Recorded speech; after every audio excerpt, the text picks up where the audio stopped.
Welcome again to another episode of Lost in Translations. Excited about today. We are talking here with mates Scotty and Dan. Excited, boys, talking about social media and how it affects faith, family. A few notes I've got here, questions on how it affects our life, our relationships, friendships, are strained often by things you see, and that's normally seeded by things you see on social media. Our ability as parents, are we there? Our faith, our experience on church, and I'm coming hot off the viewing of The Social Dilemma. So ready to go. Running hot. I'm an expert now. But I guess the first question, let's jump straight into it. How do we, between the three of us, all in similar parts of our life, but maybe different career-wise, but how are we feeling that social media has taken hold of our day-to-day lives? I can tell you before I throw it over to one of you guys, even just when the election was on, I got to a point where I was so invested in what was going on over there based on what kept showing up on my feed. Before I knew it was like everything I was thinking and consumed was coming from social media. All my time was on the screen. None of it was really positive. My behaviour became negative around it. The stuff that I was then sharing on social media was, enriched in negativity as well. What was your screen time? I don't know. What were you averaging?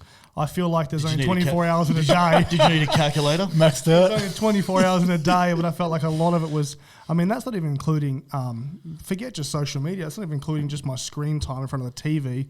I was sitting there watching CNN of all things, but I was watching it basically to get an idea of the narrative of what was going on. I'd be checking CNN, then I'd be going on social media, and I'd be looking at Alex Jones, I'd be looking at pastors, and then there's another preacher saying this, and there's a prophet saying this. CNN to Alex Jones. I was lost. Mate, and I took a breath and I realised, man, I'm just going to delete Instagram and Facebook off my phone. I did it. Not to over spiritualise, I can tell you the next day, like immediately, not even the next day, I felt different. I knew it was off my phone, so I didn't have that immediate response to pick it up and check it. And now since watching this Social Dilemma, I'm only halfway through it, but just what I've picked up on algorithms and things, the way it's designed, even when you see a little number on your Facebook, a little one, it entices you to go there. It gets a hold of you. Anyone would be kidding themselves to say they don't get addicted. So I'll throw it to you boys, starting with Dan. Father, trying to lead the way and show his kids who are heavily into their phones. Mate, I'm leading the way. Good. Kind of. Not really. Depends which way I'm... I am leading. You're leading in screen time? It depends where I'm leading it to. That's the truth right there. Look, there's no doubt. You think about social media and it has taken over the world. It's taken over our lives. There's no doubt. I've got 3 teenagers. My oldest is almost 18, so the horse is bolted in that regard of me telling her, you cannot have this or give me that thing. So that horse is bolted. My boy's almost 16. So there's no doubt in my mind observing in them, and also my wife and I. We sometimes we're on the lounge, TV's going, and I'm on the phone watching some YouTube clips. I do watch political stuff, but I don't get as nuts as you do. Yeah. And I watch a lot of spiritual things, mate. You know what I mean? And well, you paid to. You paid to. Yeah. Oh, wow. Paid to, man. I tell you, more love. Sorry, more offering, less love. No, I'm joking. But yeah, she's on her thing and I'm on my thing. TV's going, and it is incredible to me the consumption of time that is happening in not. Obviously, our family is, man, we've talked about it a lot and how to manage that and what do we do, what do we need to do, how do we discipline ourselves, because there is I'm no psychologist, but they tell us there is a huge addictive element to it. And I think it's dominating the world. Do they go, I haven't seen The Social Dilemma, but do they go into the design, because a lot of the design of our apps and whatnot follow the same methodology as slot machines? They do. They do, yeah. They talk about it, 100%. So, would you be happy for your kid to sit in front of a slot machine and just bang that back and forth? I don't know. You got kids? I wouldn't be. I'm not. The answer is no. Yes. But in essence, that's what they're doing. Yeah. It's true. Wow. Where I think like our kids being digital natives, if we're going to go down the kid angle and the family angle, every parent I talk to, this is a problem. And it's like, how do we work this out? You don't want to go to one extreme and have your kids just in a bubble with nothing. It's true. give them like a Nokia 3310 flip phone with the snake game. Snake game, yeah. That was amazing. Or they're just like drowning in tech. So it's about trying to learn how to use them properly. The thing is that, and I tell this to my kids, two teenage kids, is that you're not going to win against Facebook, Twitter. They've got rooms full of people with PhDs Absolutely. who know how to essentially hack our brains to get us addicted using the slot machine methodology. So it's about learning how to use it properly. True. The thing I like about the guys in the Social Dilemma, and I've been following some of those guys for a few years now because I work in tech, so you're all I love tech, but I've been looking at this for quite a while in terms of the negatives of it, and it's good that it's getting more and more momentum now. And it's about how do we use our tech to enrich our lives, not just. And there's one guy, Tristan Harris. He said he calls it the race to the bottom of the brainstem. Yeah, which is just how can we just hack into your brain and get as much of your attention as possible, because that's what we live in now, is an attention economy. And it's like, is our attention on our phones, or like in the election time, so much time spent in that? When is that enriching our life? Is that getting us closer to God? Is that allowing us to spend time with our kids, our wives? The answer is no. Yeah. I think it's almost black and white. If you were to look at purely as, hey, if my job here on earth is to walk this journey out over time as quickly as I can, become more like Christ, tell other people about Christ. I find myself, I lack in that area when I'm consumed in what's going on. And then after watching this Social Dilemma documentary, even just finding out a little bit more about the algorithms and how they work, and because I've noticed that it's not just, you don't get fed what you like, you get fed even sometimes what you don't like, because it's time you spend looking at it. So therefore, if you see a photo of someone you don't like and they're doing something and there's jealousy in you, and you look at that for 10 seconds, you're going to see another 10 photos over the next couple of days, because it's registered anything attached to this person's life or whatever, you keep seeing it. And that's where the negative aspect comes in, because otherwise, all I would see if it was just things you like, I would see preachers and pastors and bodybuilding and UFC highlights, but that's not all I see. Sean Parker, he was the first president of Facebook. He helped start Napster. He's like an investor, real philanthropist now, which I think probably tells a story about maybe he's feeling a bit guilty about investing in a lot of these early tech companies. There's an interview with him in 2017 where he said, like, he made this comment, it's just clear as day. He said, as a hacker, what you're looking for is a vulnerability, and we found one in the human psyche, which is validation. And he calls it the social validation feedback loop. Exactly what you're saying. I post something, someone likes that, then they post something, I like that, and we're just stuck in this loop, and then we're just heads down on our phones all the time, and we're paying with our time so they can throw ads in front of us. That's the end game. And to bring the flip side of the coin, because we're not, for people, our viewers, whoever's watching, we're not saying it's all bad. It's not. I love that I can, because there's so much good about it. But there's this other dark side, if you like, that is a real reality that I think we're learning to navigate.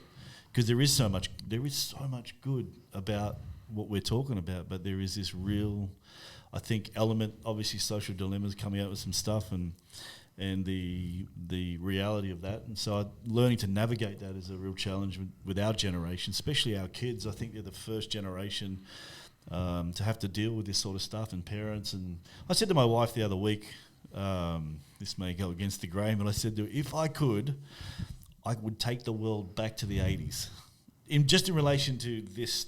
I've always thought I should have been born in the 50s or 40s. Just in relation to been prime in the 60s. Where I loved it. Come on. Because it was, it's a different world we live in now. Now, I know we can't do that, obviously. So now the challenge is navigating that in a really healthy way, which is a mission. Yeah, I guess a major question would be, people say not of faith would have similar results to us, but maybe don't take certain things as serious in that. I mean, for us, when you're so caught up in what you're seeing, if it's not benefiting what you're supposed to be doing, you're just losing time. And time is the only thing you can't get back. and you get on this sort of this railroad of just chasing down. You know, it's like sometimes you sit on your feed. You can, I mean, and I don't do this. I just know other people do this, right? You see your wife do it. Yeah, I see my wife do it. Yeah, at the dinner table. When you are, but after a while, you feel like your finger is like. It's just still an its own thing. Well, that's the slot machine, isn't it? It is the slot machine. Psychologically, you're like, something good's going to come. I'm going to get another little dopamine hit. I know it's bad because I've got so many things I can search right for on my phone. There's so many apps that can give me an update. So, for instance, across my top here, I have 4 different email accounts, different businesses. I could check all of them, right? Ooh, email. I come down. I can check Facebook, Instagram, Messenger, right? Or even worse, I can get a bank account. All right, something being this one, something being that one. So there's your phone in general. It's not just social media. It is tech. It's tech that it's great to be able to go, hey, I want an Uber, and you get an Uber in 5 minutes. Or, hey, I can't even be bothered to go outside. Uber Eats is going to bring something to me, so it's getting worse. And I can do it all here. And really, because of social distancing, I don't even have to go out and see the Uber guy. He has to leave it at the door by the law at the moment. Good. It is killing the way people socialise. It's called social media, but it's basically anti-social behaviour. And I think switching lanes into how it's affecting us as Christians, I think people are obviously just losing their ability to communicate clearly without it. If you take social media out it, so you take the highlight reels out, you take the Instagram posts out, people are losing their gift on how to be effective one-on-one because most things people prepare it for a camera to a crowd and sit back and wait for the gratification. Have you ever met that person that's like super active on social media in person? You're like, have you got a twin? Is this the same person? You got nothing to providing nothing to this conversation. The social media looks like alive. And yeah. Well, in reality, it's not. People joke about that. Yeah. People joke about other. People will tell you, don't compare yourself to other people. It's just a highlight reel, and we know that, but we still do it. Yeah. You still look at someone and you go, man, how's that person doing that already? And blah blah. And you're just looking at a hype, and we all know it. You still do it, still does something in our mind, still takes our focus. And then, I mean, really, that's when the enemy starts to use it, because as soon as you start looking outside your lane, the comparison game, straight away it's a killer. You lose the momentum. You just get smaller in your own mind, and you isolate, and you end up in the trap where you do more of this, and even though that's the killer. God, that's going back to the validation that you were talking about earlier. Yeah. So this has the potential. So we would say, correct me if I'm wrong, the social media is not the core of the problem. It's not, because it's an internal. Yeah. It's an internal issue. Like if I am struggling with insecurity internally in my heart, if I'm struggling with jealousy or being envious, this fuels that which is already in me. Yeah. That would be fair to say. Yeah, absolutely. Yeah. Amplifies it, highlights. It only has to be a small, like if you have a little bit of, even if you don't, like I'm not someone, say, who is maybe easily jealous of someone else. But a great example that I know I get affected sometimes in my mind would be seeing a close mate, and this is just being open and vulnerable because I'm not normally affected by this, but if I saw a close mate doing something else with someone else, it only takes that 1% of me to, that little seed of like, oh man, like where was my call? Or, you know, like when I keep playing golf and don't invite you, it breaks your heart. You know, it breaks your heart. I'm kind of glad I just keep doing it. Like, can we just talk about this a little bit longer? I feel. But I like what you were saying. It doesn't have to be a huge problem with you. It'll make it worse. It's kind of like you have to have zero issue in that area for it not to affect you. If you have a tiny bit, it will grow it. Which no one does. It's human nature. Do you know the interesting thing? So social media has the scale of it. The scale of it, like I've got, you know, someone might say I've got thousands of friends on Facebook, where in reality, locally, you may have one or two. And there's a company that's the way that they're and we would say that we live in a polarized, like America during the election was polarized, and social media platforms are the worst place to have any sort of discourse, civil discourse, talk about things that matter. And if we take that in from a kingdom perspective, where let's just say a church community where we're trying to, not so much on a Sunday, but we're trying to do community together where you want to be in the same space located, if you can, outside of COVID or whatever else it may be. There's a company that the way that they're tackling this problem is that they're designing online spaces like physical spaces. And what they found is that the best way for people to start getting along a bit better is to sort of rub shoulders past each other. So if I work with, say, someone who politically might be in a totally different stratosphere than me, online, we're just going to clash, I think. Absolutely. We're not going to learn. If I work with them and I start to see the humanity in them, we may disagree, we may agree to disagree, and we might, when we rub shoulders during everyday life, we start to find some commonality. And I think if we're going to get around this problem, and I think the church is perfect for this, it is the answer of us being located together, whether it's groups of 3, 4, 5, 20, whatever it may be, where we can have these discussions and be in each other's lives, which then just sort of leaves these devices and the fakeness, so to speak, of the online community behind, because you get in reality there, which is what our human souls are craved for. It's true. Yeah. It's even. I mean, back in the olden days, I remember my parents when I was a kid. If we're talking politically, right, which social media has changed this in our culture. Politically, back then, husband and father wouldn't talk about who they'd vote for. So my grandparents, one of them in Australia might have voted Labor, and the other might have voted Liberal, but they didn't talk about it because they might have had an idea. Now, who you vote for is like your profile pic in Facebook. Virtue signal. And it's like, this is me. And if it's not, unfollow me now. And it's kind of like, it's the opposite. It's the same as what you're saying. So in that case, the husband and father or the married couple obviously have a relationship, right? If they weren't together and they had all their opinions online, they probably wouldn't be together. They wouldn't like each other because it's only about their view, like it's their views amplified. And then they've got 3 or 4 people that go, I agree, power to you for posting this. And then someone else comes on and has a dig, but then you get, all the reinforcements come in and say, no, I agree and like what you've said. Straight away, your view gets amplified and then you go further down that path. And then the result is you end up alienating anyone who disagrees with you, and you're a million miles that way. I think it's very, there's a real potential to dehumanize it. Yeah. Like that's what a screen can do. I can write something that is, whether it's my political persuasion or something I believe in relation to the Bible that someone else may not think. If I just punch it out on the screen, and then somebody can write back, in a vilifying way, harsh way. Passive aggressive is a great one. Passive aggressive, whichever angle they want to take. It's easier to do that, but it's harder to do it in a face-to-face context because I feel the emotion. I can see, there's more. I think it's getting harder for people to do that in real time, like face-to-face.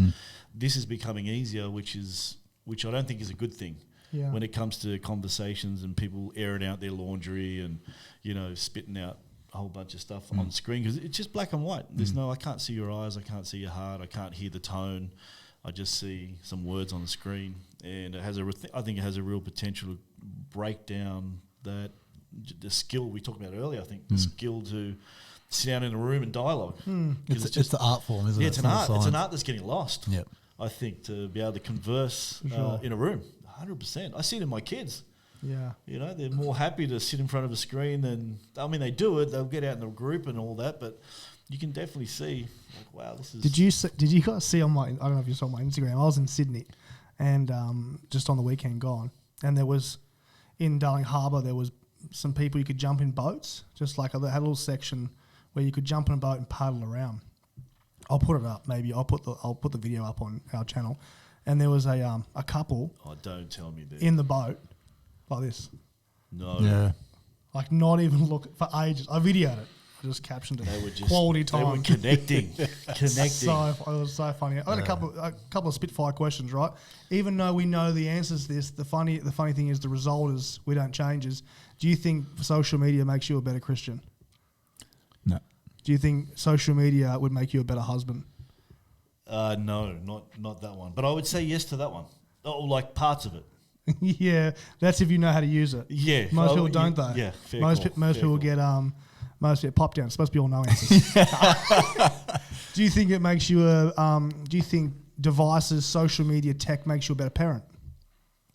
Social media. If we're saying social media, no, I don't think so. Yeah, not social. I think the World Wide Web Could for because resources. there's resources which I've actually tapped into For sure. with raising Yep. my kids and read up on, So there's some positives Yeah. behind the resources, and there's resources on social media. Yep. There's people who their whole business model is Gary Vee. absolutely, which he's been Are super. we promoting? Yeah, he's been super positive for lots of Is people. Gary Vee no, I'm joking.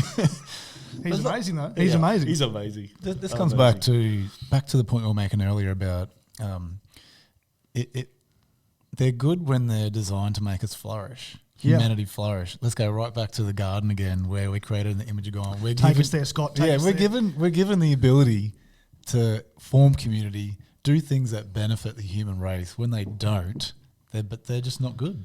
Whether it's like our Christian walk, our marriage, whatever. Let's take it out of a spiritual context. Just in a straight secular context, there's so many issues with it these days. You cannot deny it. Yeah. So Paul the Apostle, as you know, says all things are lawful, but not all things are beneficial. In the context of what we're talking about, there is a whole lot that is unbeneficial. Is that a word? Unbeneficial? If not, I'm putting it in Wikipedia later. Not beneficial. There's a whole lot, obviously, not beneficial, but I would say there is a lot that can benefit. I agree. Yeah, I do agree. Yeah, Like I'm actually not on social media much these days, to be honest. Instagram, Facebook, I'm really on it. only at night time. Only at 3 o'clock in the morning Don't until do it. about 7 o'clock a.m. Don't do them days. Just at night. But I when I was kind of punching out stuff on my little page on Instagram, I would put short little preaching clips as an example. 1 minute clip. It actually was quite amazing how many people would DM me and just say, thank you, man, I really needed that little thing. And I see there's a benefit. That is. But then obviously there's a whole lot of palaver, junk, rubbish to have to wade through. Palaver. Palaver. It's a Joe Biden word almost. Malarkey. But it's fast. Do you know, just on that, like if we're sticking on this point of doing things that actually enrich our lives, I think he was involved in the social dilemma, Tristan Harris. He's got a really good podcast called Your Undivided Attention. Tristan Harris, he kind of leads the social Does dilemma. he? Yeah. So he's got a really good podcast called Your Undivided Attention. And he's got a website called the Center for Humane Technology. So he was a design ethicist at Google, and this started him on this whole journey. So he's a tech guy when it leads to human flourishing. But on their podcast, they'll interview people. So they'll get someone on who was involved in the first creation of the YouTube algorithm, or So they're talking to people that were there, or they're there doing it now. And every now and again, they'll stop their podcast and say, "Here's a little thing we could do differently." So with the scroll, he's like, "What we could do if we were going down the path of human flourishing is you could set up the scroll to get slower." So it might you could scroll for 2 minutes, and then after 2.5 it starts to get slower, and then it just eventually gets to a point where it stops and you can't scroll anymore. Yeah. Just to help us as humans. See, that sort of stuff is what we need. Were they dialoguing on that podcast? Yeah, they'll talk about that and say, "Hey, we could do this." Well, they would have that's a heaps. simple- They designed how to get Yeah. you there to start with. Pretty much. They could just reverse engineer everything and Yeah. go, well, take the notifications off your app. You have to press on it to see them with the opposite. Exactly. They did try though, didn't they? Instagram. Didn't they take the likes away? They took the likes away. You couldn't see. You couldn't see the number. Yeah, you couldn't see the number. Yeah, that was like maybe just to appease the conscience. Yeah, that A and little. I mean that helps. That helps us as users. That's okay because it doesn't damage your screen time, which is us being the product, the commerce behind it. Yeah. But if you were to slow the scrolling down, that would be a revenue killer because that's your attention time gone. So that will 100%. never happen. Yeah. One line in that we're actually promoting social dilemma a lot. Of earth. One line in that really triggered something off in my brain was now my mind's gone completely blank on that thought. Damn it. That's Come okay. back to it. Come back to it. Keep going. What I was going to say about before when I was asking you guys the questions, and then as you were talking about some of the benefits, maybe it was a bit of an epiphany, but maybe holistically as a Christian, whether it's good or bad really is a heart position. I know it sounds a bit cliche, but when I was first saved, right, I spent so much time benefiting from social media, from it changed my whole feed, what I was now looking at. I got a whole influx of the word from different preachers, different flavors, whatever. It was actually a real benefit. I would say the only time that's then been a negative is when my heart was off. Yeah. I go looking then for things that align with where I'm at in that moment. So I think there is a power as a Christian to be able to use it effectively. 100%. Is you've got a sweet spirit all the time. I agree with that, but there's also the things that are just innately human in us, which is I compare. Absolutely. Everyone does it. There's that edge. Yeah. Always that edge. Yeah. The thought I had was Go. the line was only 2 industries, enterprises, businesses use the word user. Drugs, the drug culture, and tech, social media. We're called users. Like, man, that really stuck to my brain because I worked with drug addicts for years. Yeah, well. They often, that's what they're referred to as a user of a substance. Yeah. And social media is the other one.